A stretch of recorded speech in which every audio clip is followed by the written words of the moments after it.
Why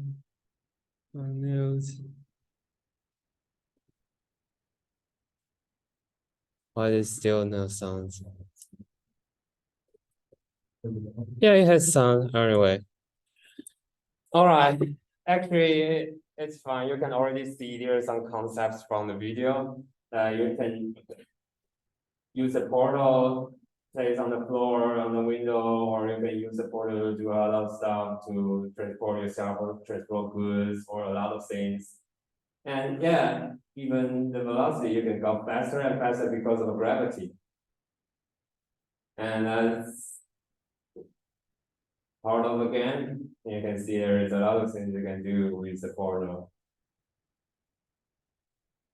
And you can use the portal to transport goods to hit on the robots.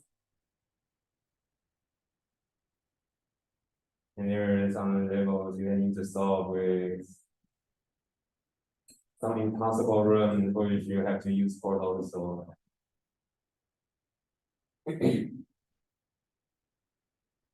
You also see that the first game had this princess character and this fantasy setting, and then the people watching, they saw the one concept that was so unique and so amazing, and then they were like, okay, let's forget about all this ugly shit that doesn't fit our target audience.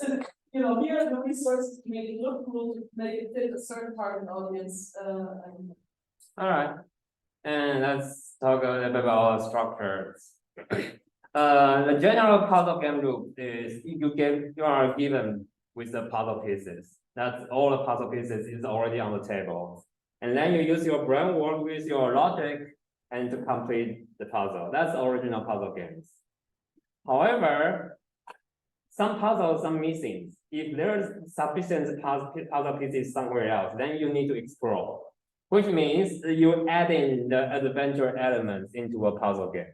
So you have to, like, each puzzle is in different corner of the room. So you have to use some of the adventure skill, and you have to use your observation skill to find the new pieces, and then you're able to use the brain work to complete the puzzle.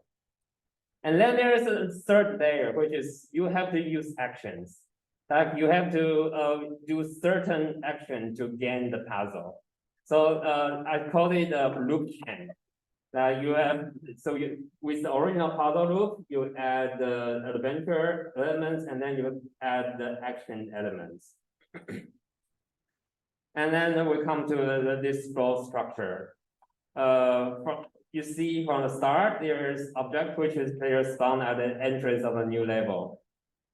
Actually, you cannot really see what this puzzle looks like from the structure. In the structure, they just have basic setting of all the attributes of all the interaction. Like players can move, yes. Players can press portal, yes. And objects go through the portal will have something happens. But it doesn't, from the flow, you cannot tell how the puzzle looks like. So yes, it is structured, but it's not helpful. And then we come to yes, it is. It's kind of like that. So I'm just trying to get through each step, so every player will know how to analyze the game. So once first is using the flowchart from the programmer side, and then from the programmer side, actually you cannot really tell. Yes, you can see there's a lot of mechanics happening, but you cannot really tell how the puzzle looks like. But it has some clue. It provides some clue, like player movement. There is one thing you have to notice that when the player holding the objects already, they cannot shoot something. And also, when they shoot portal, they're going to have another portal placement system, which is like this. If portal is placed in the corner, then the other portal, if you then want to place also place another portal nearby, the portal is going to be pushed. If you place a portal, if you can see my mouse here, can you see it? It's very tiny over here. If right now the blue portal is there, and then you want to place the orange portal and shoot it here, and you will move the center point to this spot, and until it is able to put the orange portal here. And if you put the, if you trying to put the orange portal here and then shoot it there, it's not going to affect anything. You'll have a block animation or particles. So if you want to place an orange portal, this area is not able to shoot. But other areas, it's going to push the portal away and then the portal somewhere. And then let's have an animation. That would be easier to understand. So now you have a blue portal there. And then you put the orange portal. You found there is some place you cannot put the orange portal. Like this place, not. Those places are not possible. Oops, why is it so? Anyway, only those spots are able to put the orange portal, but those in the corner are not able to do so. You recorded that? Yeah, I recorded that. Yeah, it looks very specific. I thought, put that onto YouTube. Probably because of the arrangement of the wall, that we cannot put the portal on the right, but only on the left. It happens on every corner. So every corner, even if it's not about the wall, it's something corner back in there. It's maybe goes in or goes out. Every corner it happens. So it does how the mechanisms work. And then we talk about transportation. What can be transported? Of course, object can be transported. But we also found there's other things can be transported, which is speed, the velocity. And with the velocity in the object which has mass, that means momentum can be transported. With the momentum transported, there's some interesting things gonna happen. So here you can see if there is a portal already there, and there is a portal, and there's object down there. If you press the portal down there, and of course the object is gonna be dragged down because of the gravity. And then the gravity drag you down when the system will copy the object to this portal. And the portal comes in when it is affected by the gravity, and then this object gonna be deleted because it passed through it. And then this object is going to become faster and faster because the gravity is the red arrow. The red arrow is going to drag the blue arrow longer and longer because the velocity is become faster and faster. And then when it touch this portal again, they will copy the whole velocity again to this portal again. And then what's gonna happen? It's gonna shoot out away.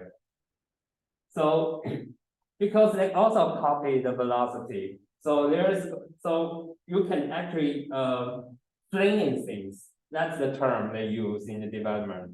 You can fling in the object or yourself with this technique. And even in the end, you can fling it more if you create another portal here, and then you're gonna fling more. Because you're going to be thrown more higher or a longer place. And then there is, of course, there is some event checklist. There are some general effects, like if you press a button, there's something going to happen, of course. But there is something, event checklist is including in the solving steps. Here's the mouse here. Solving step. The solving step is like you are solving a math formula, and there are certain steps you have to take. There are some critical steps you need to take, and those critical steps are going to be the checkpoints. And even that are required to solve the puzzle, and they are in a specific order. That's solving steps. So that's took out the level 00 as our example. Let's say that the players see themselves passing the portal is a way to, here, the player wake up in the small room from the incubator, and then there is a background voice that's going to tell you that there's a portal going to be generate in 3, 2, 1 generate. And then you pass through the blue portal and come from the orange portal. And then you are free to go around to see what you can do with it. Right now, you don't have portal gun yet, but you can already see, because you see yourself goes into the portal, which means you can kind of seeing this place, it's not like a dimensional change. It's not like changing to it, you are going to transport to another world. You are still in the same world, but a different place. That's a very major concept, because a lot of people back then, when they are doing testing, some people think Tesla portal is passing, leading you to another world, but which is not. So they have to create this label to tell you it is not. It is in the same world, in different place. And then you come to the room, this room, and then you see there is a block and there is a button. And you stand on the button, it opens the door.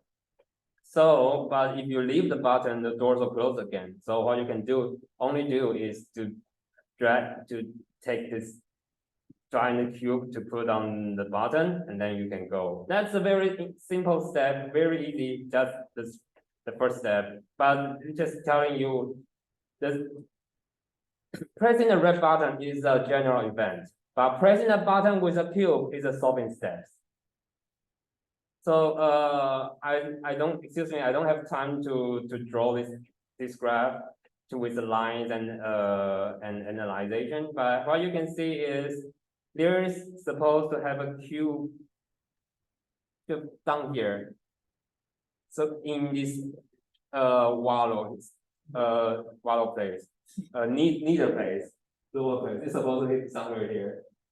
And there is when you reach this level, you already have a blue portal gun, and the orange portal is up there. You cannot move it. It is still there, which is this place. Can you understand it? Like, this is the section of the level, and this is the plane of the level. And then you come in, you have to come down to this wallow and take this cube through the orange level. That's the first step. And then they will mark these checkpoints. If there is any chance, by any chance you die or somewhere, then they will respawn from this part, because you've done the critical steps. And then you need to put a blue portal here, and then you can go back to the orange portal, and then you come from this one here. And then you place a block here, then you open the door, and you can pass through it. So that's the difference between the critical steps and the general steps. And then if you go to the higher level, there's going to be a lot of chance, because you might die, and you would just tell you what's the next. Because they will save the checkpoint for you, so you don't have to afraid of death. But anyway, you have to know what's the critical step, then you follow one by one, like the red one first, orange one, and then the green one, the blue one, and the purple one. So that is going to be a lot of step one. So later when you play the game, you're going to understand the step by step how this game is elevated, or like in section or plan, and how this is being visualized. And in this game, actually introduce 4 major mechanics. One is using the blocks. It will drop the companion cube, not companion cube, companion cube is here. Like, you drop the cube for you, but not every level. Like, not all the levels need the cube to solve the puzzles. And then you will introduce another thing with electric pellet. We're not going to talk about it. You can try it later with your own hands. And then also if you go into toxic water, it's gonna kill you, of course. But the toxic water is to tell you there is some floor you cannot reach, and so it just give you more limitations. And then there is a fingering, what I said. Some levels you have to use a fingering step. scale to pass through it. So actually, you can see the whole structure is like a tutorial for the level after 19. After 19, there's gonna be some crazy stuff over here happening, and you got to use all the technique to have to fight the boss. So it's already revealed here that you're going to have an incinerator, and you're gonna use the incinerator in the boss fight too. That's going so something gonna crazy happen in the later. Wait, what? I'm sorry, I haven't really finished this slide here. So about the art part, I'm just telling you there is a cold sci-fi laboratory, and there is a very dirty Reddish factory. So you can have a very straightforward comparison between the two. So that you know now you are in the behind the scene, and then it is the stage, and there is a behind the stage. And then there is a very tricky thing I think is very interesting. I want to tell everybody, which is the observation window. The observation window is actually a reasonable light source for it. Like some rooms might not have capable with a lot of light source.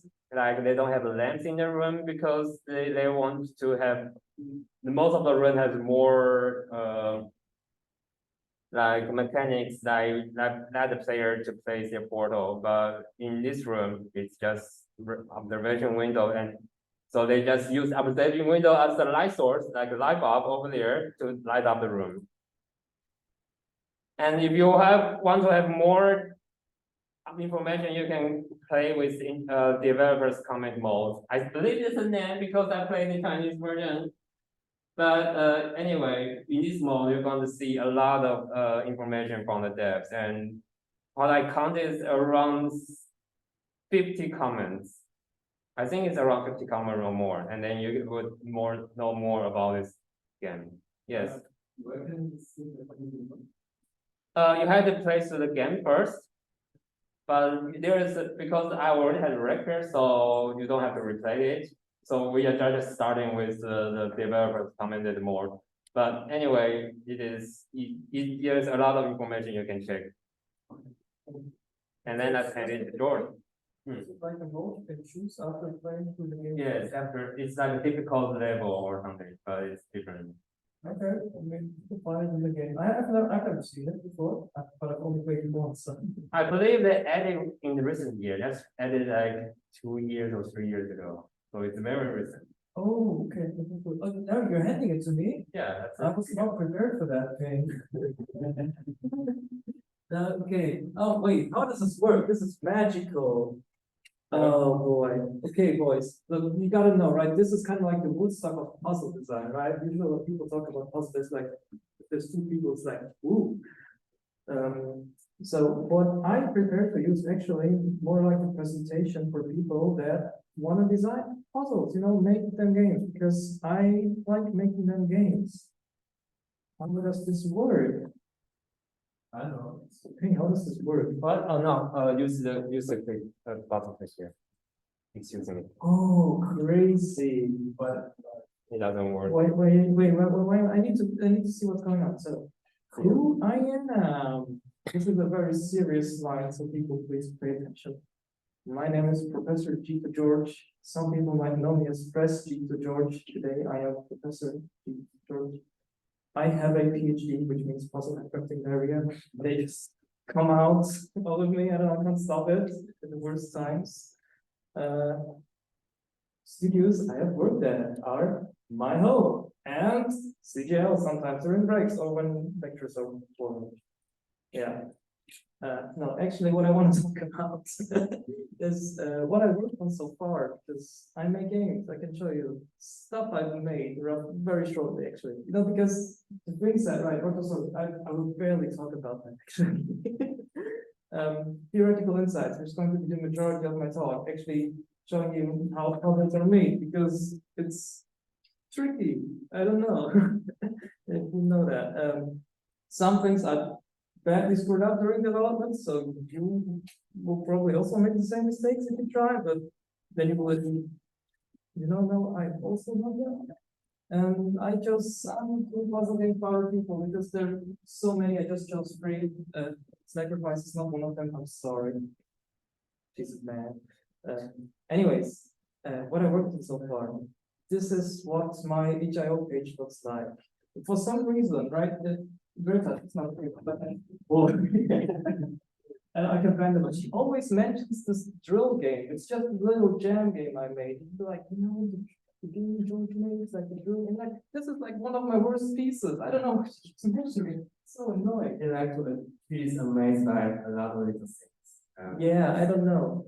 If you want to play something from, I generally recommend Thinky Blocks. I think it's my best piece. Yeah. And I'm also currently working on a thing which is slightly less copyright infringing than what you're seeing in the image, slightly. It's called Rotosaure's Adventure, and it's kind of like the second part of the game I already made. I can just show it. It's a minute of gameplay. It probably won't have sound because technical reasons, but it's about gameplay anyways, if it was to work.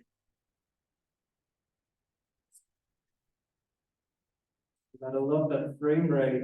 It runs better. Just that is adorable. That's the same as for the memory. Yeah, but this is, because it's rotating so quickly, and it's just like, it's like 4 frames. It should be like 120.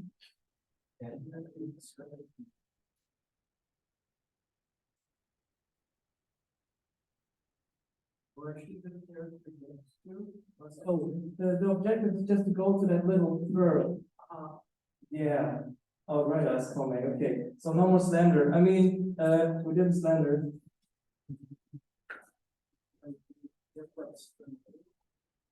Sorry, what? This is not Super Mario, right? Is it? No. The newest version is less copyright infringing. Maybe we should talk about it actually in context of, I don't know when nobody has ever mentioned it, because, when we talked about publishing this thing, the potential copyright infringement that I tried to judge, but maybe, okay, let's just ignore that and actually talk about puzzle design. Why does this not ping? This is annoying me. Do I need to press escape? Oh, you need to. Yeah, this is what I'm trying to do.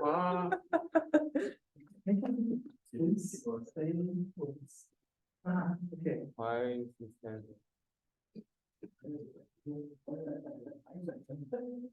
Yeah, I worked on it a lot, so you can see it a lot. I want to enter the full screen mode again, but why it's not? It doesn't. I mean, can you just click on the next? Let me just click on the next slide. Oh, okay, here we go. Okay, let's go. Oh yes. Because I am also in touch with other puzzle design people. What is going on? Hey, is this more interesting? Here we go. Shall I just continue? Okay. I've done playtesting for puzzle games that are either about to be released or being released. And I don't know, this is just me showing off being a list of people that I actually know that have made puzzle games, just like, hey, look, there's my name, it says, it's Georg. This is another one that I felt like we might actually play after this, whatever, if you like, because I really enjoyed playing this game. I 100%ed it, and yeah, this is kind of what I've done. Let's talk about theory. Who likes puzzle design theory? Okay, I was not expecting that to happen. Maybe we should have put more. Okay, how to get a diary. No, oh yeah, no, I had fun. It says I have PhD, like puzzle handcrafting diarrhea, because they just come. It's whatever, you missed it. Professor Georg. Oh yeah, no, yeah, Professor G2 George, not Press G2 George today. Professor. Yeah, okay, yeah. No, we'll take it. This is more of a disclaimer. There are many ways to describe puzzles and what they do. This is what it looks like in my weird head, except I left out so much. This is just whatever. This is just a part of what I've left out of this talk. Sadly, Drew is not here because the first one was specifically about him and Candy Crush. Technically not a puzzle game, but who cares, right? that and then see what we don't remember to drill them on later. God, no. Curse problems, so it's already looking promising. Oh no, yeah. And some of these are actually more like general game design things, but just there's specific things in terms of puzzle design you need to yeah think about. Oh, this is how the slide works. This is what I screwed up. Anyways, this is kind of like my model that I have in my head of puzzle design. This was revealed to me in a dream, in case you're wondering about the source. Usually I think of it as mechanics, which is just system design, what can be done, what must be done, what is the goal, interactions, whatever, and level geometry. Now, level design, arrangement of elements, what does it look like? And the basic relationship between those two things is mechanics, and just no mouse. I kind of know this is, but what is this?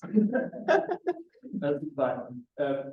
Mechanics give meaning to the geometry, and geometry usually conceals something about the mechanics, the solution, a trick, whatever.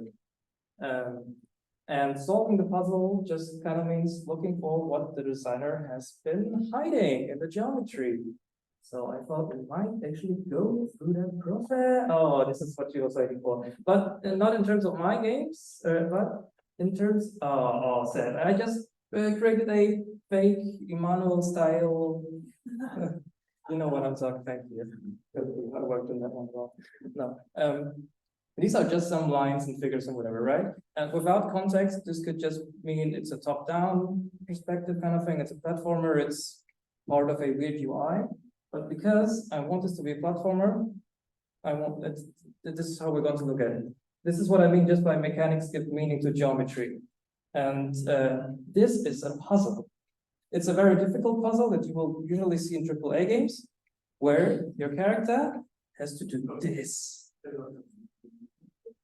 Where are you? I have to take a photo because do you know any games that take that and then you think you know what will happen when you move, but it's in truth a top-down game and you only reach the star by walking around because it's just a perspective that's meant to move you. Do you know such games? I don't know. Which game? There's a level kind of like that. Which game? Portal. Portal is a level of Portal, apparently. I'm not sure, yeah. I'll find a solution to this. I was researching every AAA game I could find that has nothing to do with puzzles. We're talking like Horizon or every Uncharted. Actually, Uncharted has some good puzzles, which is really, yeah, it has some good puzzles. Some. But yeah, no, this is just a very simple example because there's going to be stuff to it that is just not really obvious. I don't know. I just thought let's go with the simplest thing, right? Now I lost track. Yeah, the idea of the top-down and platformer. There are some games that mix genres like that. I know one that is really good, but it's going to be too hard for you. No offense. But yeah, there are games that do that. Usually, I mean, there's a whole scene around making these kind of obscure games made in puzzle script, which is kind of like an engine specifically made for grid-based puzzle games. Does that go in the direction of those games you play on paper where you draw those crosses and then there are those games that are always meant to fool you where, you know what I mean? Like you draw a cross and then you have a puzzle in each corner, but one just looks like it has just pluses and then you're asked how many crosses are on the page. And if you only count the ones in the corner, you're wrong. You also have to, you know, these kind of games where you think you have the immediate answer, but then your brain has to kind of reassess the complete image to get to the correct answer. Right. Never mind. Yeah, we can talk about it later. I think that's why I took the photo. Okay, because you want to get back to I this. think there is a one which is disassemble in the bomb. There's a co-op game, there's two pair, and the one pair has a manual, the other pair has a bomb. Then so the pair they can always talk through the communication, like what's happening on the box, on the bomb. That's, Keep talking. No worries. Yeah. no, I'm exploding. Yeah. I mean, Yeah, no, I meant something else, but never mind. okay, let's continue. This is just here, it says good mechanics, good meaning to the lines, right? This is what I mean with the upper arrow. So, but I feel like this is a bit too simple to make actually puzzles with, so I decided to make it a bit more complicated and add a second box. Yeah. But now I wanted to show you kind of like how you could go about doing the bottom line thing, which says geometry, heights, mechanics, which means solutions, things you can do, whatever. The solution to this puzzle is going to be that your character is narrow enough to jump onto the bottom box, then onto the top one, and the middle one, and then reach the star, right? So what we can do is just go hide the interaction, right? So the first thing I would do is move the boxes away. And this is about it. This is all I can do with this, to be honest. Can you move the upper box so that they look parallel, and then the first will have to find a way to move that upper box? Yes. If you decided that pushing boxes in the air is a mechanic, which I decided is not in this instance. Yeah, if that was a thing, then this would be a puzzle. Question. Is the mechanic that both boxes move like while in relative, like while they keep their relative position to each other? Yes. One box, over. No. It's kind of like as if those were actually real boxes with real friction on them, right? Good question though, because depending on that, the puzzle would be different. It was just an assumption that I made because I've just drawn this, yeah. So if you push the bottom one, the top one just stays on top in the same position, and you can't push the top one unless you jump onto the bottom one. So what we need, okay, questions. Also, can you push the boxes too far? So if you like reach the wall and you push the boxes, the bottom box would like slide underneath the top box. This would happen in this puzzle, and actually I did not account for that. And this is something that I would account. This is a great comment. Thank you for this comment. Because I like to be really nice in my puzzles. Yeah. Question. Would it also happen if you push the bottom box, but then stop that the top one would flip over you push it hard enough? I think you could make it like that. It really depends on how you code it, right? None of the puzzles that I've designed with this system account for that because it's not relevant. But you could definitely make puzzles where it is kind of like, oh, it's not falling over because it's just this weird physics thing. Doesn't check for the angle. It might be just unity physics or whatever, where it falls over. But yeah, it's true. This might behave in very different ways. I just chose this very simple principle of they don't fall over because it doesn't matter for the puzzles that I designed, or the puzzle actually. So because I wanted to, I don't know, do something more, I felt like I need more geometry to hide the solution. And here's more geometry. Oh, how convenient. So this is just a ladder and a top platform, right? And what I would then do is just put the box on top, right? But like this is already kind of a puzzle, right? Where you could just have the mannequin go up, push the box down, it would conveniently fall in the exact position you want it to have, and then push it to the right. You know, this is a puzzle. You might actually see this in AAA games or whatever, or even a puzzle platform. There's an early puzzle to introduce box pushing. Question. So your process is basically like those labyrinth games you play in like pizzerias. You start from the end and move your way to the beginning. Good question. This is one way to design a puzzle. In the list of things that I would not explain in this talk because there's too much, one of them was puzzle design strategies, and this is one of them that you can use. There's others. I think actually it says in the end, oh, look, we have designed puzzle backwards, right? What I would then also do for this specific puzzle is also move the bottom box to the right. So then it's kind of more concealed what the player has to do, right?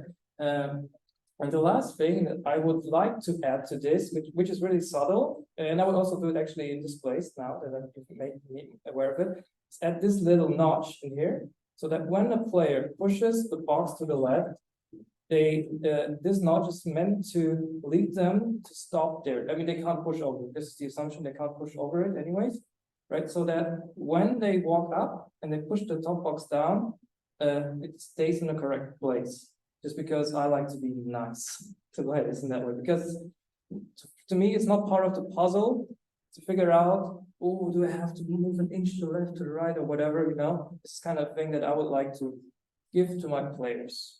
Yes, and this is how This is one way to design a puzzle, and with the philosophy of having interaction and hiding it in the geometry. Question. This almost gives away a little bit too much of the solution, right? Because it's really clear visual hint. What if you have it the other way around, that it's a step down, that you could still fail because you could push it accidentally over the edge, but it still gives you the visual hint that if you align it, then you're more or less at the right place. But it's not just like you just have to push until it stops and then. This is almost Zelda levels. It really depends, what kind of game it is. If it is really a puzzle game, then your mechanic might works. But if it's not a pure puzzle game, it's an adventure game or actually an action combat game, and more focus on combat, then it's just something that's very True. whatever brand dead. Yeah. Yeah, you might do this. You might do this. I just meant not like step up. but Yeah, I got you. I got you. This is also a way you could do it, definitely. In that sense, you would just hide it better, you know, to make it more difficult puzzle. I mean, it's stupid to talk about difficult puzzles in that regard, but you know, it would be more difficult. You know, it's just one thing you need to account for more. Question. I like that. So my question. That's common because it depends also on your puzzle. Because in a game like Portal, you will never have a situation with that because no matter how much you fail, unless the character actually dies, you always have ways to solve the puzzle. In a situation where you put that where it goes out, you have a fail condition that isn't outright that. But here you also have fail condition. As soon as you push the box to the right, you're already locked and you have to restart. Because there's no way of getting it back off the wall. That is true. Unless you can. Unless you can go, true, yeah, or fair. I mean, If it's only pushing, because pushing blocks is the number one Zelda puzzle, and that's the one game where I played every single instance of the series. So basically, this is an example of I have solved most Zelda puzzles by looking at the floor and snapping where they allow you to push the blocks, which is why I find this so much more easy. But why I find this to be such a big hint. Making this, because it almost tells you exactly, you know, what it tells you exactly what it wants you to do and in which order, just by you having this, even though it was just meant to make the puzzle not depend on the, you know, on the millimeter placement, but at the same time, it has a strong visual hint.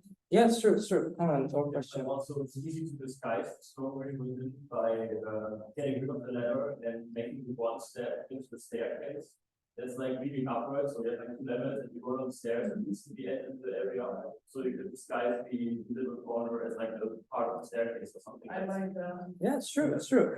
Actually, another version of this puzzle I had in my mind is actually not have a staircase or ladder at all and just lower the platform. So we'd have to push the right box to the left, use that to jump onto the top platform and then push it down and go walk off to the. See, there's nuance, even in such a stupid little thing like that. And these are actually the things that puzzle designers think about when making those kind of things, depending on what you want to do, how difficult you want it to be, how guiding, what you want to teach, if you want to teach something. Yeah, really great comment. I like this crowd. Yeah, also here, this is what I said, backwards design puzzle. I took a note. So this is one way to do it. There's others to do it. Also, depending on genre, you might actually approach it very differently. For example, paper puzzles, you would usually design them forward, not backwards. But Sudokus and things like that. Why forward? You create constraints, local constraints that, in a sense that, this is. I could actually give you a link to a person that's really good at this and who does it in like 5 minutes and be like, whoa, crazy. Because I'm not good at this. This is something that I do, but I know this is something that people do. Oops. Actually, I think none of you should be aware what this is. This is a picture of my application task to CGL. And this is, what? It's in the drive on your. Oh, so you've seen it? So I've seen it, yeah. Oh. Yeah, that's so nice. This is not intended. I did not intend to create something that I just thought, oh, this is a puzzle where I could show principles of puzzle design. And I realized I have designed this very puzzle before. And back then I felt like, oh, I'm so smart. Now I think like, oh, this is so generic. You know, perspectives change. There's one difference, and this is very noisy. This is hard to read, right? You look at this and be like, oh, what's going on? There's so many shapes and things going on. And yeah, but I don't know, it's just a thing that I found funny when I saw it. Speaking of which, noise. Very important concept in terms of puzzle design. What is noise? Noise is everything that makes a puzzle more difficult without being part of the core logic. Why are you smiling, Greta? You're just smiling, so like. I'm just smiling, I'm a happy person. Okay, yeah, sorry. I was just, core logic means either core obstacle that you're trying to overcome or part of the solution. But there are also different kinds of noise. For example, there's like visual noise, like you've seen in the puzzle you've seen, right? It's the same puzzle basically, but one is really hard to read and the other is really easy to see. Red herrings, which is another thing. I will explain in a later slide if you've never heard of them. Who has never heard the term red herring before? It's no shame. Red Okay, herring. then put the other one. Who has heard the term red herring? I'm gonna explain it in a later No, slide. yeah, I was just curious. Okay. Oh yeah, noise can be used intentionally, but it's often unintentionally part of puzzles. It happened a lot to me in the past, and it's not super nice. This is an example I've stolen from another talk. Oh, have you seen that talk? Or you just want? Okay. Yeah. This is an example of the witness. And anybody here unfamiliar with it? The witness? Oh, yeah. Who has not played or even seen anything about the witness? Yeah, who has not witnessed it? Witness, okay. Yeah. Basically, all you need to know for this example is just you're drawing lines for a labyrinth. This is all you do. And this is kind of what you do all game long. It's just with complicated constraints. On the left, this is on the left of you as well. You see how it looks in the game, labyrinth. And there's those many little dead ends, right? It makes it really hard to see where you actually need to go. It doesn't really make the puzzle more difficult because you're just going for this simple labyrinth that you see on the right, which somebody else photoshopped, not for me, I stole it. So, but yeah, this is kind of a really nice representation of what visual noise really is. You don't really need to think harder, you just need to look harder usually. It's kind of like you're seeing through the noise instead of solving the puzzle. But you have to think harder because what it does is it overloads your brain. So at the same time, it's expanding you with a lot of information. Your brain has to work harder because it needs to kind of delete and consciously ignore everything that is noisy. oh yeah, sure. I mean, in a sense, it is if you were to think of like the human RAM idea, right? And there's a certain amount of RAM you need to solve it, and a certain amount that you need to look for the noise, then it's going to be harder. But it's not really part of the puzzle experience. You need like the solving experience. It's just like, okay, I'm through. It's like adding time pressure in the level to make the game more interesting or more action-packed by just putting you under a time. Keep game design. Don't you really think that the noise? We can add this, but I hate that type of game design, but I'm openly convinced otherwise. Okay, I think this is also right. The same. You can see the two puzzles next to each other, and this one is very clear. You can see what it's like, lots of noise, lots of things going on. Same idea. And this is kind of what a red herring is. Basically, a red herring is just a distraction that has nothing to do with the solution, or it's also a term in debates where you just distract from the core topic by talking about something else. Did you Google the etymology? The etymology? Etymology. I don't know what that means. All the word that means to do. Oh, I'm actually no, I haven't. Do you want to hear it? You Just can go ahead. It's the term was popularized in 1807 by English polemicist, polemic, you know the word, William Cobbett, who told the story of having used a strong smelling smoked fish to divert and distract hounds from chasing a rabbit. So you put something of even stronger signal to distract the brain from where people actually instinctively want to go. Red is the most potentially grabbing story. Why do you think Mario was red? Why did you think, Yeah, so this example is just a really obvious example, I feel like, of a platform. There was a platform in the bottom left, not bottom top left of the puzzle. It would do nothing for the puzzle, right? It might just grab someone's attention, like, what does this platform do there? And in the end, you find out it has nothing to do with the solution. And this is what you call a red herring in the How puzzle. do you feel as a puzzle designer about red herrings? Do you like to use them often, or do you find them problematic? I tend to avoid them as much as I can. Because I didn't see a single one in your puzzles, and we talked about it, right? You want everything to have a meaning. Yeah, have we? I mean, it's. Talk a little bit about your engine, about the engine. Oh, interesting. Yeah, it's true. There's a comment, one question. It's like making a solution for a red herring, like also disguised red herrings, basically some part where you can use the object that you haven't seen that is needed for the puzzle, but used in the wrong way, but it seems that it good there. Just put stuff that doesn't belong to the puzzle at all seems like a bit cheap to me, but to have like for example, an alcove in the wall where you put the box in and it would perfectly fit and it looks like fitting, but it isn't meant to go there, or something like this would like also Like the to Portal 2, Portal 1 doesn't have red herring, really. Portal 2 has a lot, and sometimes those red herring is very satisfying to do. So maybe it's not So it becomes like mini challenge or an extra challenge. right, kind of extra challenge, but it's not involved, like it doesn't help you through the level, but it's kind of fun to do so. So it there is a very famous level is in the map some ground, and you can paint every pieces with white paint. And that's the level, kind of like that. Not just like expert geometry, like it's more complicated, but think about the way that one player would think of the mechanics of connecting the geometry, so that they can move it up by it, think that it's some kind of part of the solution. So Yeah, I mean, this concept of having I see you, but this concept of having an object in the scene and the player thinks it has one purpose, but it has another, I would not consider that a red herring. I would just consider that clever puzzle design.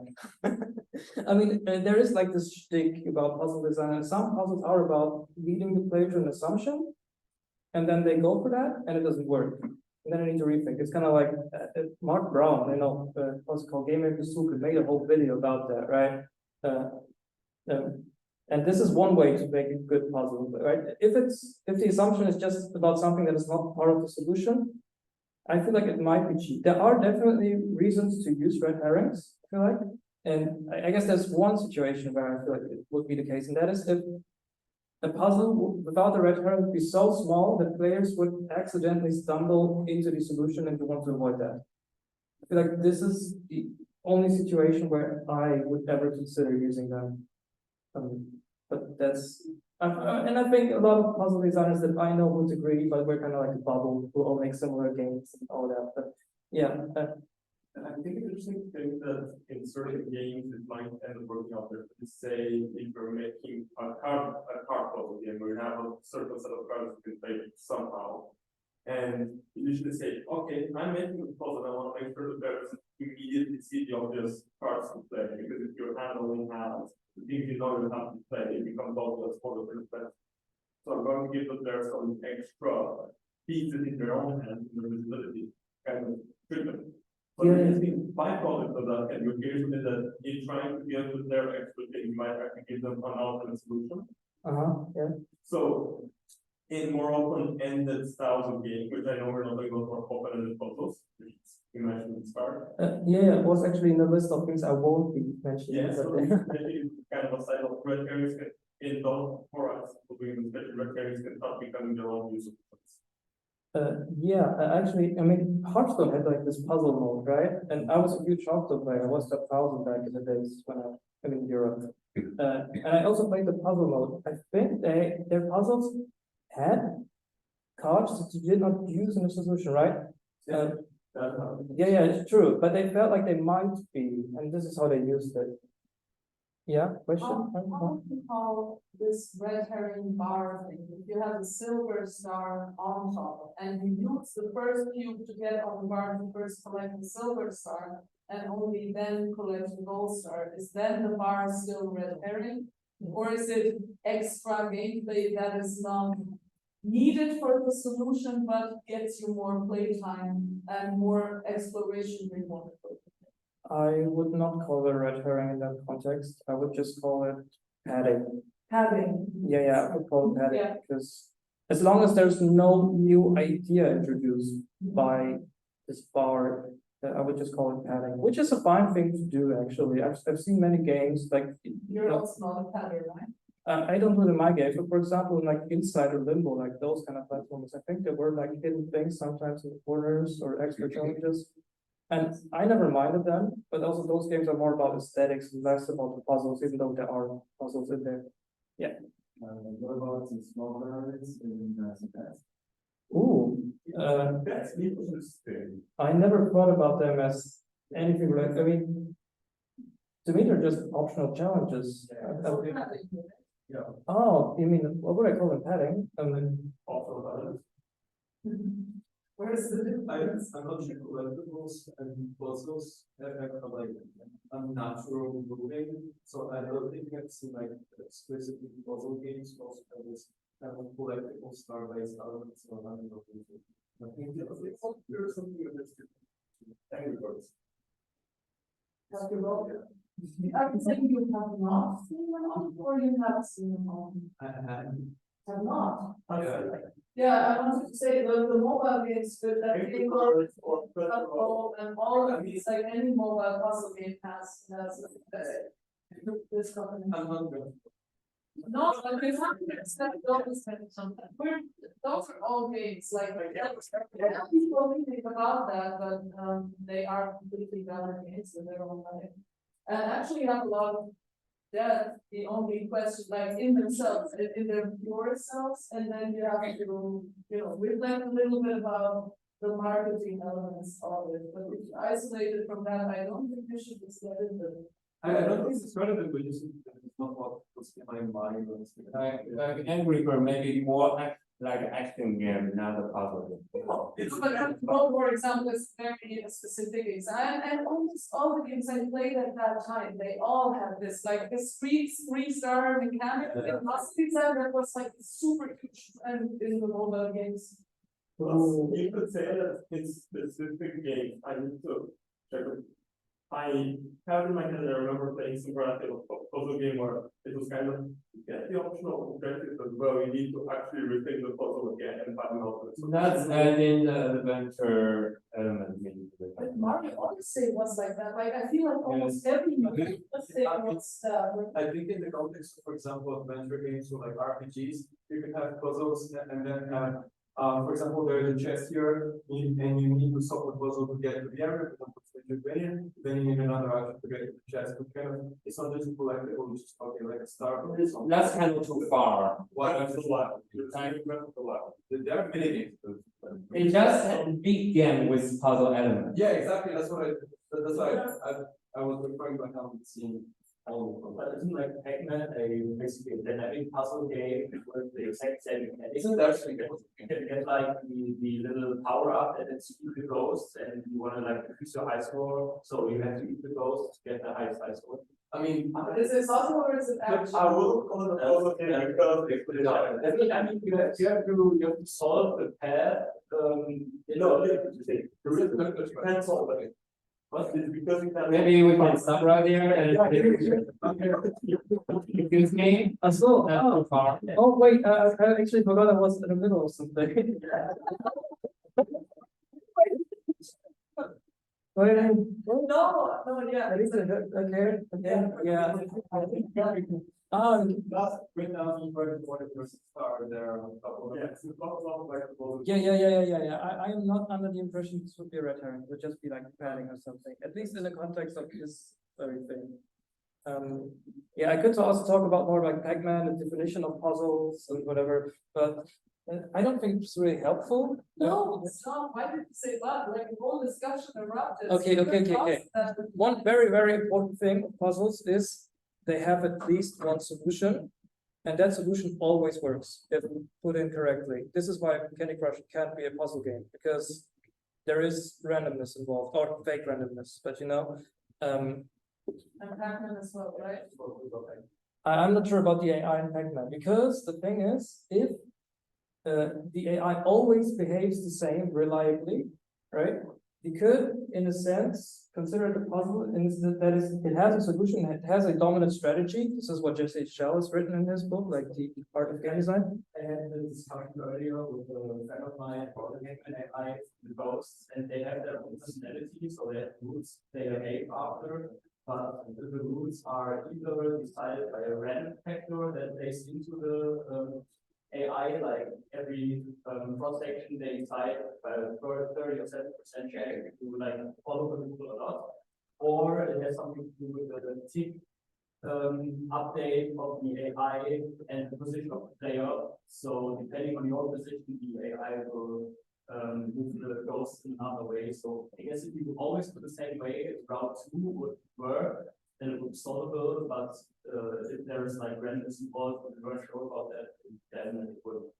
Yeah, I mean, one important part of it is also there is a dominant strategy, and that dominant strategy always leads to win or like the maximum points or whatever, right? If that is not given, it's not even a puzzle in the most broadest sense or whatever. But this is usually not what people talk about. I don't design Pac-Man and make it thinky, right? I make other games. Is Tetris a puzzle? There's randomness, right? And what? It's too random to be a puzzle. It's too random to be considered on a traditional level. If it's random at all, it could be. Yeah. Question, comments? Isn't that just a problem game? Like, it has multiple solutions. Okay, Sheila says Tetris is just a stress game or something. Maybe I can say a couple things about it. Oh yeah, It is considered as polygon is because it has patterns and it's only a few pieces combinations. And yes, it's kind of randomized, and you kind of like dealing with each puzzle one by one, and it indeed has some more focus on action when it comes to the higher level. But it's still considered as puzzle game because it has the shape and a very simple shape and just 7 kind of shapes, and it's a combination of it. yeah, I disagree on a technical level, but comments. I think you were first. If Tetris is a puzzle game, why can't it be a puzzle game? Which one? Candy Crush. Candy Crush is puzzle game. Yeah, I disagree on the tech. I mean, on the technical, it's puzzle adjacent. This is what I would call it. I mean, it depends on the dark patterns. Basically, that's something that Drew couldn't really confirm on the original Candy Crush. But if they have dark patterns in there where after a certain level they simply block you from being able to solve it before a certain amount of time has passed, then it can't be a puzzle anymore. Or it is a puzzle that is, you know, shot in the foot or in the leg, self-sabotage puzzle. Okay, you were first and then you, because I actually disagree with you, but It basically differentiates between different types of puzzle games as one that which are dynamic puzzles. So whereas you have again traditional puzzles which are that where everything is laid out and there it's sort of very few features that are always preset. You can have a sort of some variety of puzzle games where it's more about you know what is currently in the position, and even though there's not enough randomness, the moment to moment gameplay experience is bringing out the puzzle. Yeah, I think you could look at them the way that randomized regenerate puzzles are just kind of depends on the brain you're particularly designing still. Whether like kind of degree of randomness procedural. you want to you first. I wanted to be clear that the definition of puzzle game was it needs to have one reading strategy. And it's a dominant strategy at least, or at least. And that strategy always leads to a winning state if input correctly. Yes. You would consider chess as the white piece of the puzzle game. I've never thought about this. You can't think about There it is that no way. one strategy for a chess. Yeah. Yes. That's true, but like, there is one strategy for every strategy the opponent has basically, so if you measure up like all the strategies. No, okay. you cannot really say that. Wait, okay, well, my answer is, No, wait, okay, but I found that interesting because you have chess puzzles. Where, yeah, but so if we think about moment to moment, then every moment in chess becomes a puzzle with an optimal solution for that situation. Depending if you have an end state, you want to reach from that position, and that's the moment it becomes a puzzle, but not the whole. We're also basically supposing the puzzle with every single state is puzzle. I can't explain. That's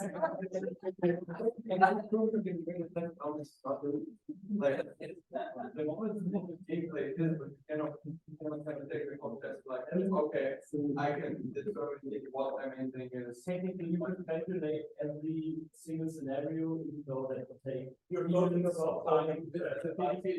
Yeah, exactly, but you can calculate all the solutions, technically, theoretically, you can just take.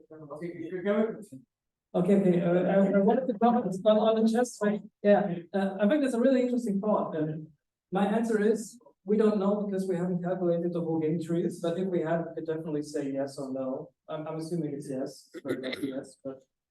Is the exercise process, is that a puzzle? Because we have. Why are we- It's, Calculate how we sit there. But it's a stop. So, I believe. Fire, I mean, but it doesn't make it puzzle, right? Well, even though it has some strategy. Imply that the term. What do they do? Yeah. Yes. When you put it in a context of a game, there's something is indeterminate behind the player. Stop being involved. I agree, and that is where there's things that's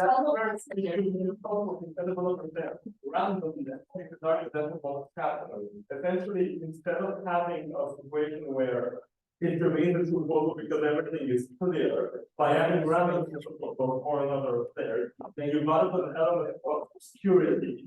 You are looking in the moment still you're looking for a multiple solution, but there's a call, there's like one and two solutions to the problem.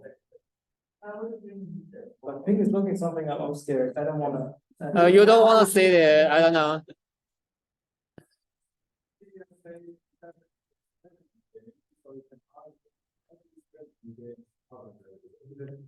I would disagree, I think this is.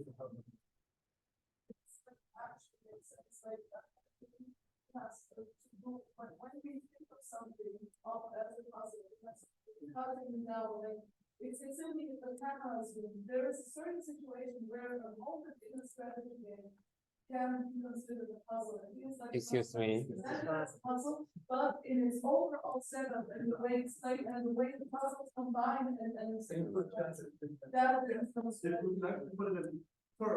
say a primary game loop that is a puzzle in secondary game loop that's not for me to puzzle. or I would amend this to say it's primary game with a variation of puzzles. Because it's actually several, because chess can have so many different puzzles, because as we have so many different movement options and solution options, that's something, yeah, it's. Because the game should have actual turns.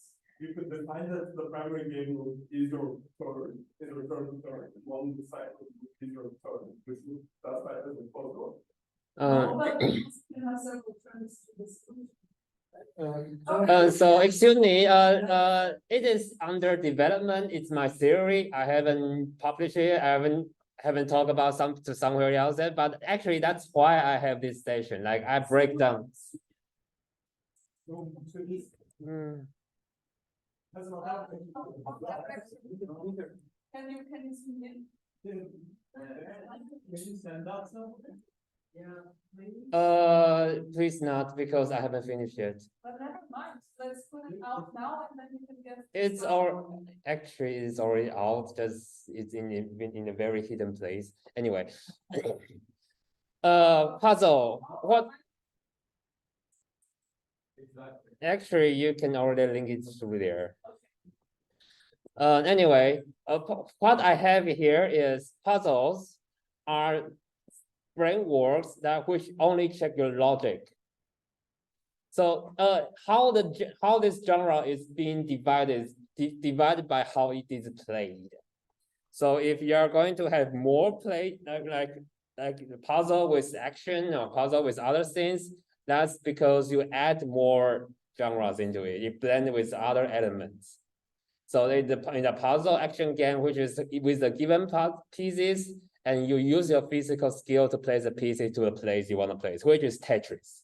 Tetris is a puzzle game, but with action base that you have to react in a certain time. Also, that's what I said.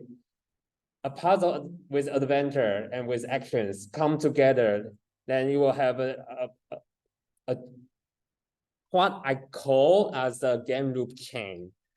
And then it will change through another one to another one to another. And however, the problem, that's the problem. The thing is, what's the largest one? What's the first one? The first one is the puzzle game or not? And then the last phase is just what you action. And it is what I say a Portal is. Portal is it's a puzzle game, but how you react to it is based on your physical skill. So there are some other games that in adventure games, adventure is actually maze. It's just exploration, pure. So what you check, what you play is your sensation check, like in your sensation, like with your eyes, with your ear, with everything, with all the sensitives you have. And that's how I call an adventure game, because if it check your ability to observe. And then there's action game. Action game is test you how you react, how you execute a certain action. So action game and adventure can change together. So when you're in a maze, but when you execute is using your execution skill, which is action adventure. And there's also another which is called action adventure and adventure action. It depends on what's the main goal of the game you are doing right now. So We also have like action adventure situation for Cologne Game Lab. You have to go action and adventure, and then you have to bring back resources, and then you have to do yes, situation. because it is chained together. You can chain. So in the strategy game, it's checking your magic skill. It's yes, it's kind of like an upgrade of logic thinking, but it more challenging your manage skill. Like there are so many resources you need to balance it. That's your manage skill. And life simulator, right now I just kind of like a living skill check. I haven't really considered because it might be like all other skills combines together, but right now I have this simulation comes out. Simulation is the one where it comes because depending on what it is that you're simulating, there is a lot of combination. It's already like simulation can always be right already a lot of the chains combined together in different sizes. Yeah, that's the part, like the strategy and simulation is the part I want to talk about next semester.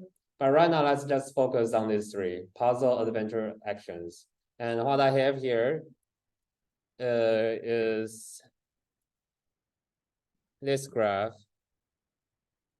A puzzle, adventure puzzle, which is, or the puzzle adventure, and there is so many combinations. What I say is there is supposed to have this combination here and suppose 8 combination here. Anyway, what I just want to talk about is it really depends. Yes, they all of your saying is true. They are puzzle game, but how many puzzle game elements into it? How much into it? And if there's main rule is action, then it's actually an action game, but with puzzle game elements.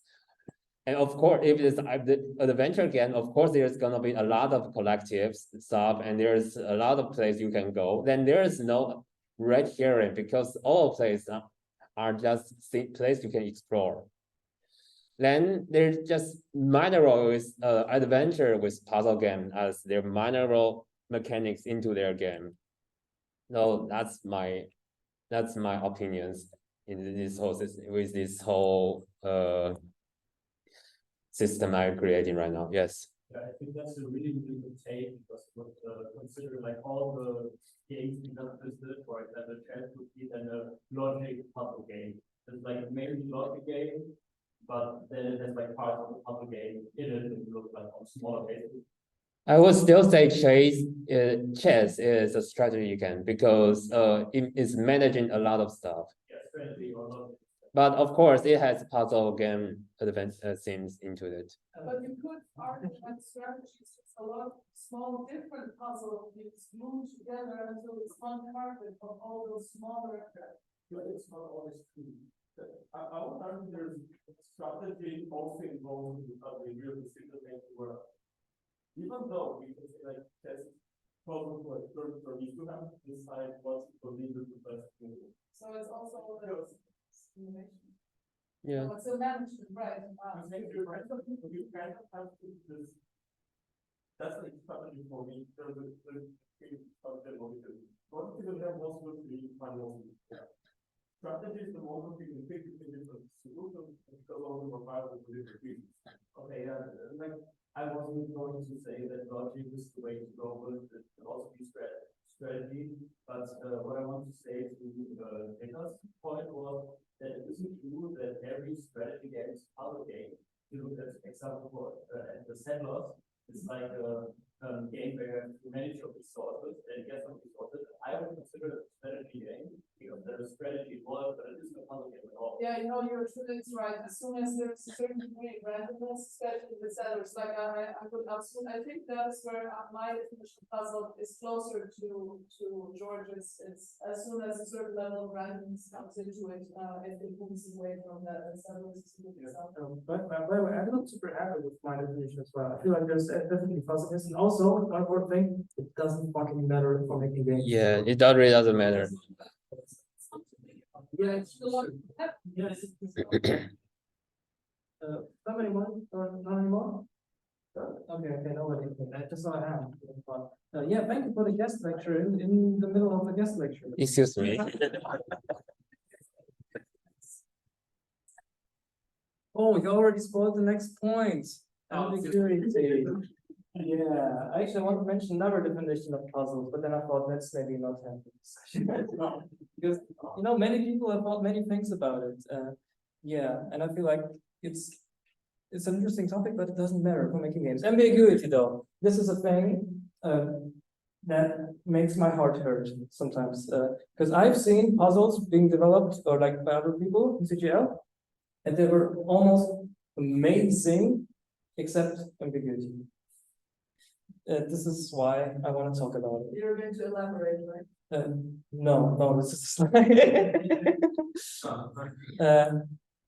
please avoid it. Okay, that's it. Wait. Okay, now you really have to elaborate. Okay. Oh, maybe I planned on doing that. And one thing, grids and turns reduce ambiguity. This is why my games are grid and turn based, because I don't like it. If a game is not grid and turn based, please make timing and space very generous and obvious. What did you say? No, game with puzzles, you can also kind of difficult. Yeah. Okay, I don't know that one. It's like a top-down action. Oh, okay. I'm not familiar with that. Yeah, ambiguity can actually come in different kinds of flavors also. Sometimes I consider multiple solutions to one puzzle. I can sometimes call it ambiguity, but usually it's just like if you do something. Oh wait, actually I think it's the next point. Worst case, right. If a player is in a situation where it says, is this not the solution, or am I just not being fast or precise enough? This is very common. It's not super common, but it can happen in platformers, for example, right? Every game that has real-time elements and is a puzzle game needs to account for this. And funnily enough, the thing that I've created is a real-time puzzle game that needs to account for this. Plot twist. There's actually ambiguity in the solution in this puzzle, and I found it curious that nobody called it out, because you seem to be a really smart crowd. Because the intended solution, right, that I presented to this puzzle is, some people are already okay. I wanted to, didn't want to tell it earlier because the discussion was already so loaded, but I think the ambiguity is that you can push down the box first before you push down the other box can always. So you have like both boxes on the floor and can't stack them on top of each other. I don't think that's good, but I think that's kind of part of it's like a wrong way to do it. Like you can't reset the level. Oh no, it's actually not resetting the level. This is the thing. It's something about to do with jumping, yeah, but people already. Yes. If you But- have it set up so that for one item, like you jump from the top platform to try to reach the objective. Where it might be like, oh, I barely missed it, which can happen. Or in the case you start in which you're like, okay, but now I can see if I can get all the boxes. I can just put them that way and then use the top of the big platform and jump off. But this is, I'm really trying to follow, but this is hard to explain this. But you want, I mean, actually, I can just show, do you want to say? I think what we meant is that instead of just you first have to stack the boxes on each other, then instead of moving it right next to the you can put it in the middle. Yeah. But the person behind you is, I'm so sorry for them. What you had said, like I thought, okay, I was thinking about the first you can like push the box on the top platform as far as possible in the one the right direction. You can try to jump, or you can do a second platform of two boxes in the middle as a little point. Like Yeah. This is exactly what is might be the case. This is what I'm going on. See, yeah. This is actually one thing I found after drawing the first iteration of it, but this is not something that I intended to happen. This literally just happened. This is what puzzle design is like. The thing that I'm trying to show you is not that the left thing is definitely possible, because we didn't really define how the jump works. I just gave a rough outline, right? The thing is, depending on how the jump works, and if it roughly works like in the drawing, the player might just think that the left thing is the solution, right? And then they try over and over and barely make it, but they can't because the jump is made in a way that they can't do. And this is a horrible experience. So yeah, I think for example, like this thing talk about and either fragmenting something that you can jump or make it that vertical. That is where the second works. I don't know why my brain is not processing this. I'm sorry. I think, for example, that's why if the designer they're bringing us and taking into account that it's kind of possible to so I think like this proposals important so that someone finds Yeah, definitely. This is one thing that you would find in playtesting. Although I would an experienced designer to find this, like I found it after designing the thing and thinking about it and drawing the lines. Comment or question?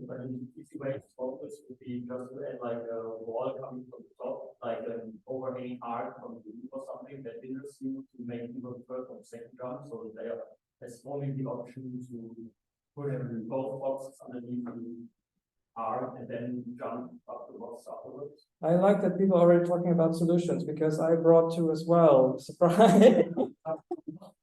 If I could make my own solution, I would just Yeah. think that was forward. This is one way to solve it.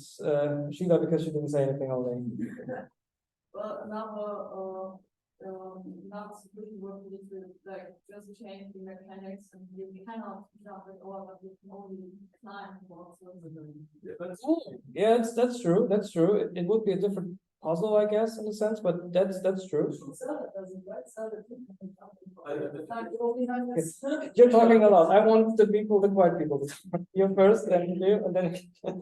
Is it my turn? Yeah, it's your turn. Okay, I'd like to ask both of you, do you think that whether it's really you have multiple solutions or you just like in Portal and in other puzzles, do you think that it's better to have only one solution? Okay. Arbitrary. Okay. This is a good question. I think in these kind of games, it's usually best to have one solution. The reason is usually you as a designer intend a very specific experience, also in terms of one puzzle, next puzzle, whatever, and they usually serve certain purposes. For example, this puzzle might be the tutorial for stacking boxes in a way that you can climb on them, right? And if the left solution is valid, they might not learn that, and then they stumble into a new puzzle that requires them to do that, but they. Yeah, this is one way. Another way could just be actually it's also in the screw up section, where people find unintended solution and your solution is so clever and long, and they just like, yeah, but I can just walk into gold, fuck. But also in Porto, like when the whole level system collapses in open space, like I think that's basically you passing the photo for the game, and then with like multiple solutions with single puzzle after the player has learned all the necessary information. I have to say in Portal is like every step is precisely controlled. Like even if you think you are creative, but it's already under the consideration. I mean, I think. And yes, in early puzzle, like there is only one solution. Like until like there's 20 puzzles in the in the base game. Like don't consider the later part. There are 20 puzzles, and only until I think 13 or 14 you can start to have second solution. Yeah. So, and this second solution is actually controlled. It is not because it just they allow the players to have a creative way to solve it. So until then, I would say it is better for you to have one single solution in the beginning of the puzzle game. Yes, please. I would start especially in a portal where I would say because of the way it's visualized and because of the space and the perspective, you naturally end up with sort of noisier environment. Even though it's not intentional, just before perspective anywhere. So having more solutions just reduces the risk of a player becoming set up for not having the one very specific solution of the That's the nature of the 3D games. Now, it's 3D already give you one more dimension, give you one more dimension noises. Yeah. So that's why there's all the rooms are simple in the first Portal game, because 3D is already very noisy. Yeah. Yeah, I would say it kind of depends on the context. Usually I would go for one solution because you want to control the experience. There are games, those open-ended puzzle games that Baldi also likes to talk about a lot. They actually do not have design solutions by designers. They just give you some tools and you just build weird machines, and those machines do the thing you have to do, right? Those are specifically made for those kind of things. But I feel like in those kind of constructed puzzle games, a lot of the time, even designers that I know and talk to, if there is a second solution, they usually consider the problem, and I also do usually, because I have a solution in mind. I want the player to see something in my game that I have seen while creating a puzzle, and if I can't show it to them consistently, I feel like, they might be missing out. But if you want to have it easier, you might do the multiple solution things. Yeah, I guess that's it. For example, if you want to design your 3 solutions and all of them kind of teach the player the different level, would you say that adds to the fun or more to the thing, or is it just like not? You mean designing multiple solutions? Yeah, in a puzzle?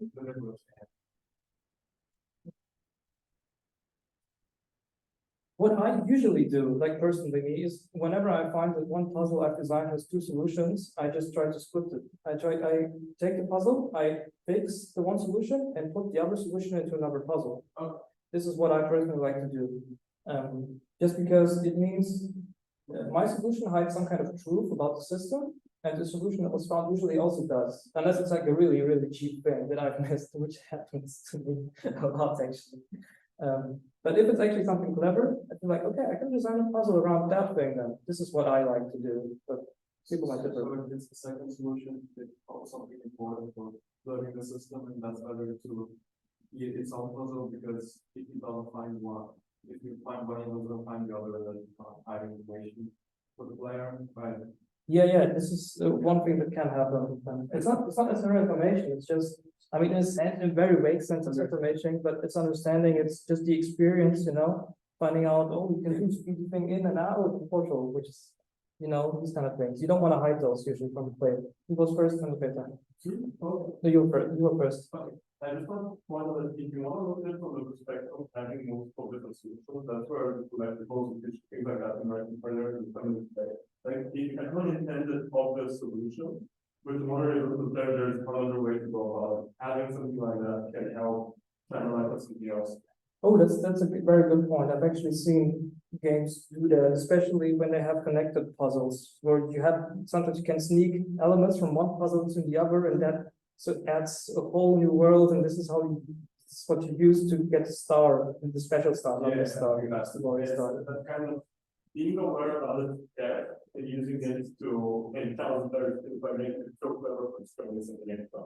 Yeah, this is definitely something you can do. It's just not what I do because my games are just so small that usually it doesn't fit. I just have Different style. yeah, but definitely a good thing to do because Yeah, basically just add to that, to me, having two solutions makes sense in the moment thinking about what Nick just showed us. As soon as you combine elements and you don't have pure puzzle design like you do, but you have, for example, adventure like exploration and you want to reward exploration or even incentivize exploration, then having secondary solution can be, like a, how's it called? Adding another layer to look at balance. Yeah, it can be enticing to get find more, exactly. That was it. Yeah, also you can maybe add like a place that you can only reach the second solution or the part that involves only the second solution, that then holds a practical or whatever to even more incentivize the player to explore and try out different solutions to add replayability and stuff like that. yeah, this is what you said? Yeah, Okay, yeah. Even not only thinking about adding inventory, if you add casual, what you also want to do is you might have an intelligent puzzle and then you want to dumb it down and you go reverse the stars and say the first star you get for the most stupid solution, but then the best star you get in your town. Yeah, I feel like if we're going to keep on going, we're not going for my presentation. I already got like 20 things, guys. Now, okay, here's my suggestion of how to remove ambiguity. First thing is make it wider. Someone of you say that, whoa, it's very obvious, right? This is just what you generally want to do. If, just make it obvious that something is not possible. This is really important puzzle. The other solution is actually a bit more tricky in a sense, because what I thought of is if you move the notch slightly to the right, the way the boxes are going to stack is like this, and this means you can't actually form the staircase, assuming that you can't push the top box. This is just the assumption that this is how the mechanics work. And this is how you could force the other solution. And these are the this is what I want to show you. This is how designers just think about puzzles, Sometimes people think, oh, you just need to have a clever idea for a mechanic and then the puzzle is done. You can see this is not the case. Even such a stupid, simple puzzle, there's so many things you can screw up. Yeah, this is what I wanted to highlight. What the hell is this now? This is what I call a state space diagram. Basically, every kind of puzzle game that you can describe in terms of states, you can put in this kind of diagram, and this is how you can think about puzzles. Some interactions are reversible, not reversible. Like the dots are the states, and the lines are just having an action, right? You can also do this for non-puzzle games, actually, but I've seen it used at least in this kind of cell. Somebody take a picture, okay. This is an analytical tool, which means usually use this after you've designed a puzzle. This is not what you think about while creating the puzzle, usually. I don't do that. Is there anything else to say? Yeah, there was one point. Yeah, it's easier to use for grids and turns, because if you wanted to use this for Portal, you would need to think a lot about what is the state, the character looking in this direction, like this, is this a state or is this the same state, In grid and turn-based games, you know what a state is, but it's more difficult for Portal, for example. Yeah, in Portal, you can consider each node as the critical step I mentioned earlier before. It is very hard for developer to design this in Portal in such a 3D space. Yeah, I actually brought you a real application of this kind of thing in a Sokoban game. I thought maybe Ping was to talk about Sokoban, but he didn't. Sad. Basically, Sokoban is like the really super old classic block pushing game where can you see it there, right? It's so small. But basically, you're just trying to push the boxes in the level onto the green spaces. And on the right, you can see a real application of what it could look like, the state space diagram. The green big circles means players spend a lot of time in those areas, and the tiny ones means barely any time. And are you? Yeah, I mean, how much time is like, I've never actually done that before. Now, this is just the way I think about it, but I think some studios might actually use this to analyze things. This is from I haven't created. This is from another talk I stole. I just thought it's just like, oh, this is a nice visualization of it.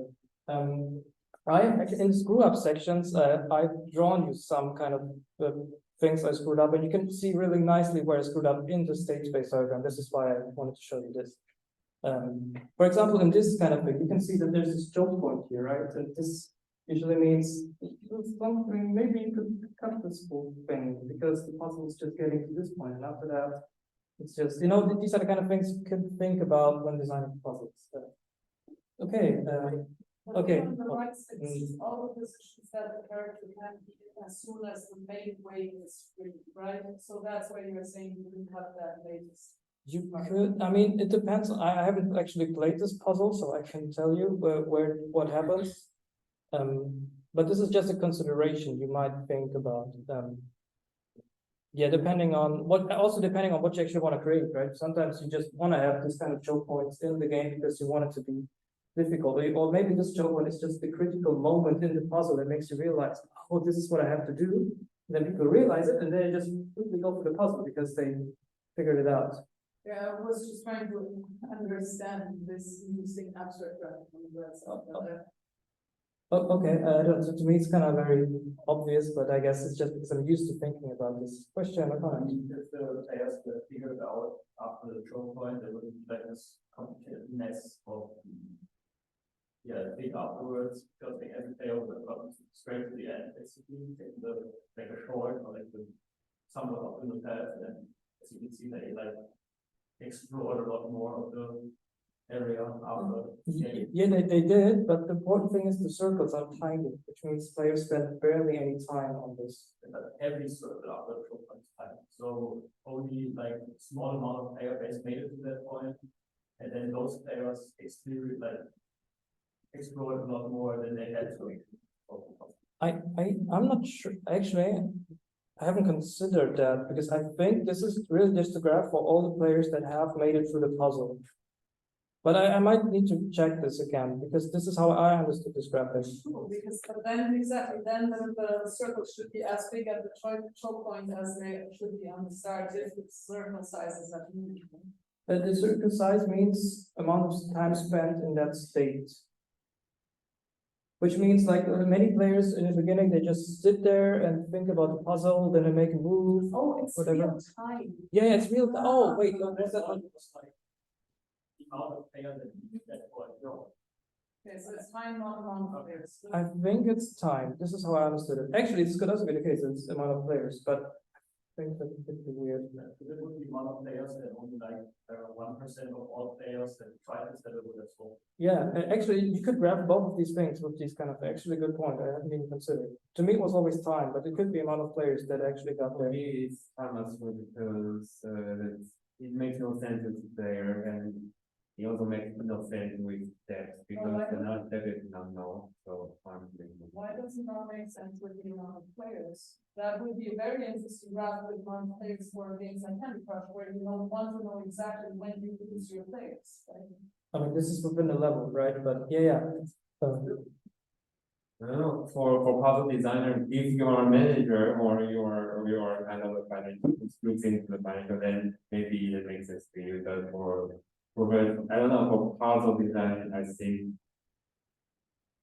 it makes more sense to see where there stops. Okay, guys, we only have 5 more minutes officially. I want to give. Yeah. Okay, screw ups. I just chose 3 because there were way too many, and you were wrong. You know, it's not. So, cheese. Cheese is another word for unintended solution that puzzle designers use a lot. I fight with it a lot. This is what it looks like in my head. The black thing is everything that I consider the puzzle to be, and the red thing is the thing that the player does. It hurts. This is a puzzle that has been cheesed a lot. It's from Rotosaure's Adventure. It's it's about kind of how you have to get the rock into the portals by pushing it with your magical sneezing force. This is not really relevant to the cheese part because this is what it looks like now. You can see the spikes in the puzzle, and what they do is just they avoid the player from going to places that would circumvent the solution that I built so nicely. In fact, can you show you? Those spikes are here because I found an ultimate solution. This was Baker 1, this was Baker 2. I even gave them, I thought like, okay, I have this, nothing can go wrong, right? And then be like, yeah, but this, and then like, oh, what fuck. I solved a lot of my problems actually with spikes in this game. And basically what spikes do, wait, I wanted to show you. In the diagram, it's just, it cuts off certain connections, right? Because the player can't go somewhere. And I cut off this connection, many others that are not visible in the diagram. What else? Ooh, dead ends that are difficult to identify. This is a very specific problem. I don't know why I chose to put it into this talk. Now think about it. But this is what they look like in the state space diagram. What's important here is there's area to explore, then there's a way in, and there's no way back. And the player just goes around here, and the puzzle is not solvable anymore, but they don't know it. Really, really big problem. Infamous level in the first Rotosaurus game, because this happened a lot in this puzzle. In fact, I didn't even notice until I got better at the game and understood better what you can do and what you cannot do, because this is what it looks like now. But it's not part of the second game, actually, because I didn't really love it. But yeah, I solved a lot of my problems with spikes. What do the spikes do in this? They avoid, I mean, in general, you can't walk onto them, right? You just die when you walk onto them or fall onto them as your character. But do also do the box? No, they do not interact with the boxes. But what it just does in terms of this, it cuts off this way. Because if the player was to walk here, specifically when the thing is turned, which I can't show right now, they would enter this kind of loop. I forgot the journey because I was just yeah. Oh yeah, this is Rotosaurus. Yeah, You can turn to that. Yeah. And so in a sense, right, even though players might consider the spike to be an obstacle, sometimes they're actually there to save your ass. So you walk into an infinite loop and you don't notice. Question.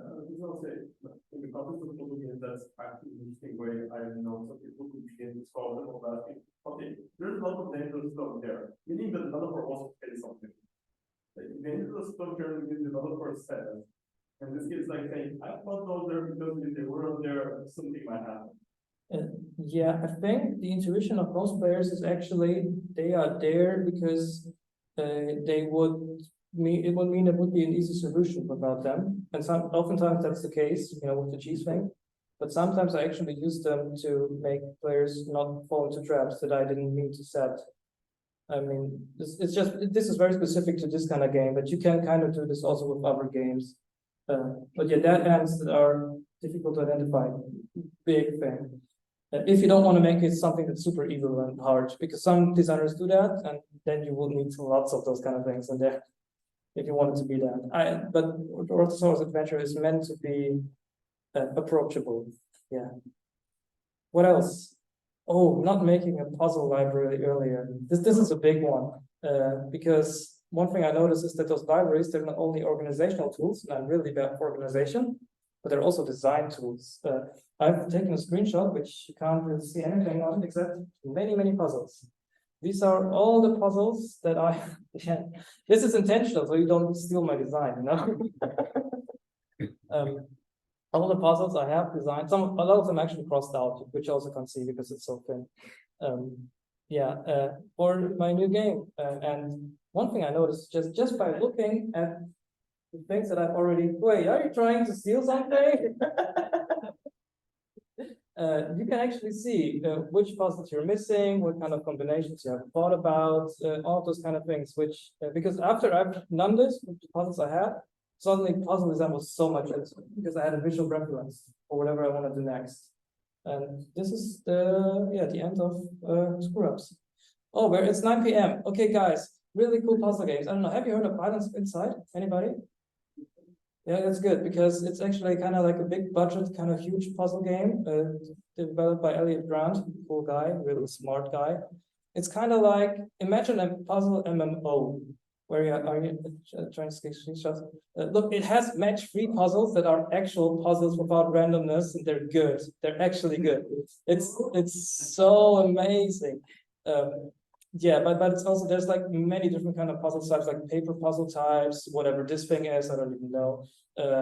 Perspective puzzles, walking away puzzles, but there are actually walking puzzles there, but I don't feel like there's.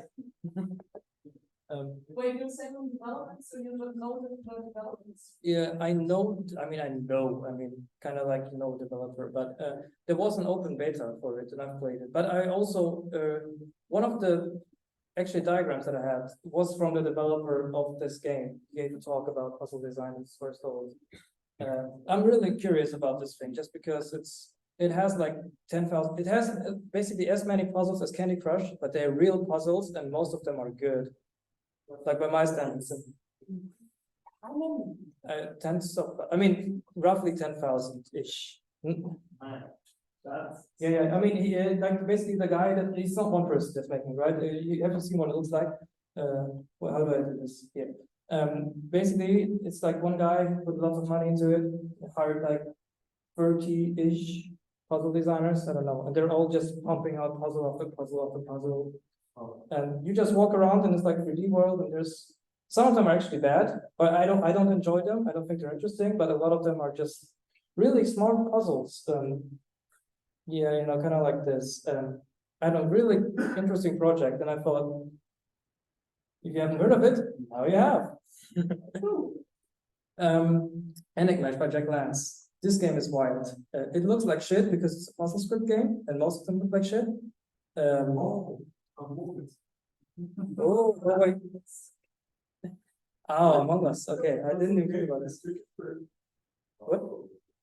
This is like a really wild game. It's kind of like, I don't know, it's mixing like ideas of like top down and platforming puzzle elements, and then it gets even weirder. But yeah, really amazing thing. You can play it for free in browser. Actually, I think I've listed it here. You can play it for free in browser. You can look for Enigma.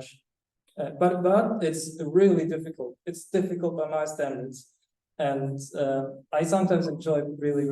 I don't know. Would something like they would say like after one I think most people here might get through like 5 or 6 puzzles, and then it gets hard. I only got through like 15 or something. I don't think it saves. This is really sad because it's like at least 3 hours of content, I think, if you're like an average solver. Let me put it differently. I think I would need 3 hours to solve this, and I've been 1 hour into it, and I was so exhausted because my brain was hurting from all the thinking, and because it doesn't save, I never made it through it. But it's really amazing. It has brilliant system and puzzle design. Like the idea is amazing, but the puzzles themselves are also so like, ooh. Yeah. This is what I want to mention. Oh yeah. Here it says combines different genres in intricate ways. The end. No, another thing. Headlong Hunt. This is a game I wanted to mention because I playtested it and I 100%ed it, and I usually don't do that. I thought that we might actually play it if we had time because there's a free demo. It was just a really, I don't know. I think I put it in there because it surprised me in a really positive way. I actually finished it today. Question. It reminds me of ice gyms in Pokemon, where like the ice flow around, if you as soon as you step onto it, will the whole like way into the object. Oh. Yeah, so the extra steps by like pushing another creature. Yeah. And every single ice temple in them.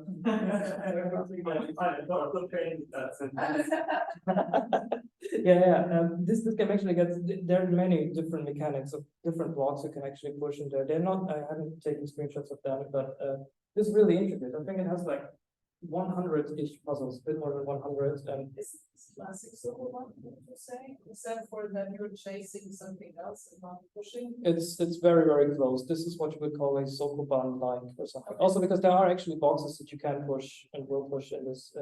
So you can have a box, you push it somewhere, and then you make the monster run into that box in a specific place, so you can get it somewhere. All of these kind of things are in there, and many more. Some amazing interactions. One of the puzzles was so nice, it actually made me cry a little. No. Like unironically, it was just, you know, how some people see something really beautiful and then it makes them cry. This one of them actually, I know it's stupid and something like that does it, but I don't know, it was just so, I was just like, but no, it was the moment that I got it. I was just like, this makes so much sense and it's so beautiful. Yeah, true. But that's not stupid. I think that is how puzzle design combined with amazing storytelling. I mean, there was no story or anything in there, right? It was really just that the solution was so clever and pretty that I was just like, oh. So it was abstractly pretty or was it pretty? No, Some storytelling. Because to me, there is storytelling just in it being a hunter and an animal that's running away and being captured. That to me is already environmental story. Oh, yeah, in that sense. No, but it was not pretty in that way. It was Okay. just like a really clever solution that made me think, oh, this is possible. And it's amazing that it is possible. And that this is how it works. Kind of thing. Yeah, I really enjoyed during playtesting. I basically got to play an amazing game for free, you know, just for giving feedback. But I gave a lot of feedback and recorded everything. It has some nice mechanical surprises. It has very nice puzzle design. It facilitates deductive thinking because I recorded my gameplay and the developer then told me, hey, it's really interesting how you're just staring 2 minutes at a puzzle and then you instantly solve it because this is how I played it. I just looked at the puzzle for 2 minutes and then I walked away like speedrunning basically. Because it felt like this game was meant to be played in that way. That there's this route of this monster, it goes like this, it goes to the bush and pushes from here and whatever, yeah. Because if you screw up, then it's over, right? If you push the monster into the wrong hole or whatever, then it's a dead end. And I wanted to avoid that. This is why I just fought the whole way through a puzzle usually, except they were really big. Some of them were too big to do that, but 90% were not. And this is what I meant by really nice deductive thinking. I might actually be the best Sokoban for that. It's really. So you didn't want to kill the monster, you tried to avoid that the monster has to die. Oh, I mean, I never thought about it that way. I just wanted to avoid the lose state. I mean, lose state is, by the way, if it links off the screen. And this is one way to do it. You know, if for example, in this stage. What? It's not like a stage of all knowledge. Like you think about the story of it and the narrative of it, you could say that when it gets off screen, just escape and you cannot catch it. Yeah, this would be the story, but then you've lost kind of. Right? I actually don't really like the story because you know I'm like an animal rights person. I feel like we should, but I ignored that for the whole thing. You know, it was really just a really nice puzzle. I would everybody recommend to play the demo. It's on the easy end of puzzles, I would say. I think it's actually more difficult than the thing that she found. I'm not trying to look out. I mean, I'm not sure which puzzles are in the demo still because I've only played the playtest build, so I have checked because I thought we might play it here. But oh, there is a free demo. Nice, that's a reminder. Oh yeah. This okay. Finally.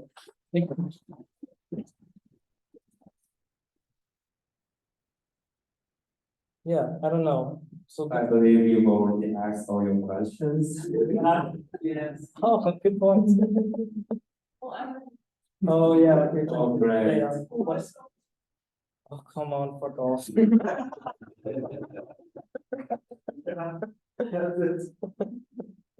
was fun. This was fun.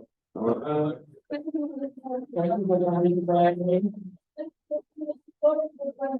open to the discussion, right? And that's why it was originally called Forum. Yeah. So sorry for it taking longer. I don't know not too much of this second movie or something. I really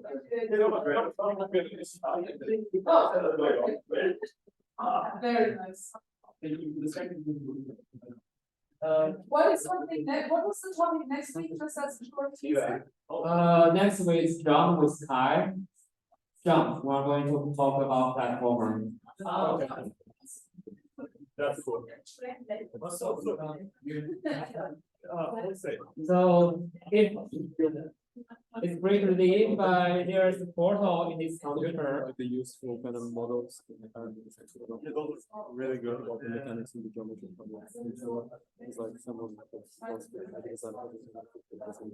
Yeah, this is why, I don't know, how I try to structure this one. The most important concepts for somebody that wants to make puzzle. From someone that has done that for like 2-3 years now. I'm really good like that now. I just see it's like comics. I'm like, I'm in the middle of thinking those games. And I've really been enjoying them.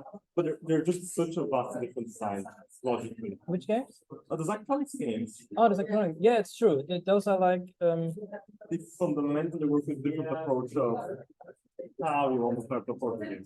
yeah, Because when you give them like a 30-page manual, they don't expect normal progression. yeah, it's true. But it's actually because a lot of the things by the end, like trying to navigate the player into solutions, still end up happening naturally. Like the only purposefully built to like, here is the obvious tool that does the obvious thing that solves your problem. Then here's the next puzzle where you get to sit in a bit of a different place. So even though you give them like a manual, even though you've given players the manual, and a lot of designers might just entrust the player to just work with that, there's still that element of thinking about progression. Yeah, I mean, in a sense, I feel like designing electronic-like game is very different from designing a puzzle game. You know, in a sense, like in electronic games, the players design the solution. In a puzzle game, it's usually designed by the designer, right? Yeah. But they're very similar in the sense that the player experience was very big. You know, there's that, and this is very, very similar. Yeah. But I would have made it a separate point if I had more time. I mean, Thank you, that was great. yeah, And for having this with yours. yeah, thank you. I really love the crowd. Oh, sorry.